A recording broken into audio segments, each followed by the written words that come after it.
Even in the last election in 2018, the Prime Minister did lift the Bharatiya Janata Party. Nonetheless, I'm going to go across to Pragya in just a few moments. Viewers, I'm just going to give you a quick overview of this 6% factor that the Congress really needs to surmount, because if they don't, there's a problem. And I'll tell you why. 1999, the Congress gets 132 seats with 41% of the vote share.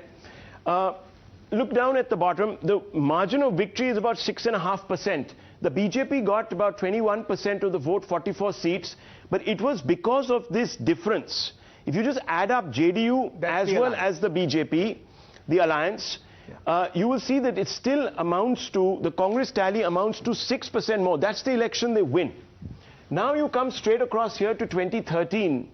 Because this is a very interesting election, because here is when Yadurappa exits the Bharatiya Janata Party and takes away, the JDS gets about 20%, he takes away, Yadurappa takes away about 9 to 10% of the vote, the BJP has about 19. Add those two numbers up and it's a difference of once again 6% between what the Congress actually got, which is 36%. So if they don't get this 6%, the Congress really gets stuck in a hung house situation. And that's really what happened here.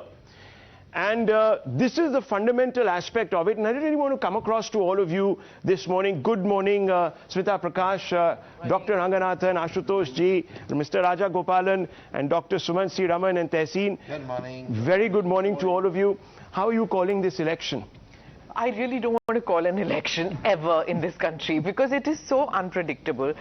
And especially, as Madhav was saying, that it is so closely contested, so bitterly fought, and so many issues. So I really wouldn't like to call it. But obviously the opinion polls, like we've been discussing, show that the Congress has an edge. But Mr. Kumaraswamy seems to have given an interview to a local daily in Karnataka, which says that the only way that he will support a government is if he's given the free run to do what he wants to as Chief Minister. The caveat being, it's understood that the only way he will support is if he's made Chief Minister. So it's interesting that he sees his role not diminishing in this election, despite what you showed in the plasma screen, that in 5 years he still thinks he's an X factor out there. Dr. Ranganathan, do you think we have a surprise tonight? Good morning. It's a very tough call, but I'm going to stick my neck out and say that ultimately I think Marriott is going to pip Taj and Oberoi's. Resort politics, you think it's going to come down to that, Ashutosh? Do you think it's going to come down to that? I don't think. I think it's a clear edge to the Congress party, and I don't see a close contest between the BJP and the Congress, because what opinion polls and exit polls are showing, that you are right, that if the difference between BJP and the Congress is more than 5%, I think every opinion poll and exit poll has shown there is a difference of 5%. If there is a difference of 5%, that means Congress is winning. And in a first past post system, it's almost impossible to predict how many numbers because once you cross that crucial numbers, critical numbers, then it can go to anywhere. Mr. Raja Gopalan,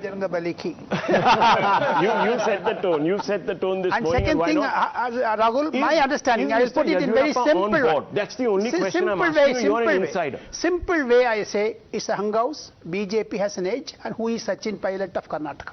Simple as that. Not Channi. Yesterday, day before yesterday, he went on Channi. Yeah. Channi नहीं, चन्नी तो पंजाब है, ये तो राजस्थान है, उधर तो हरियाणा है, उधर तो कर्नाटका है. So who is going to be the Sachin Pilot in Karnataka? But I want to ask you, is Mr. B.S. Yadurappa on board fully? Yes, on board, 100%. 100%. Much more than Narendra Modi's. Okay, because there is talk. Madhav will tell you, and he has his ears very close to the ground there, he'll tell you that a large number of BJP leaders are second-guessing themselves on this one. Madhav?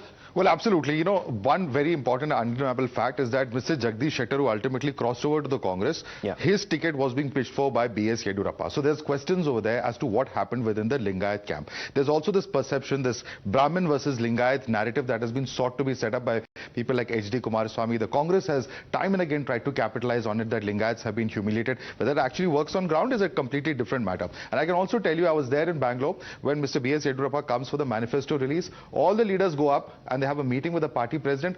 Only Mr. B.S. Yadurappa, sitting alone there on a sofa for 45 minutes, refuses to go up. Why he didn't go, I don't know. Did you take that image went viral. Did you take that picture? Well, that picture is there. It's there on the net. I can pull it out for you any minute. Pull it out. The body language of him sitting, with his shoulders hunched. Tell 1,000 words. Absolutely.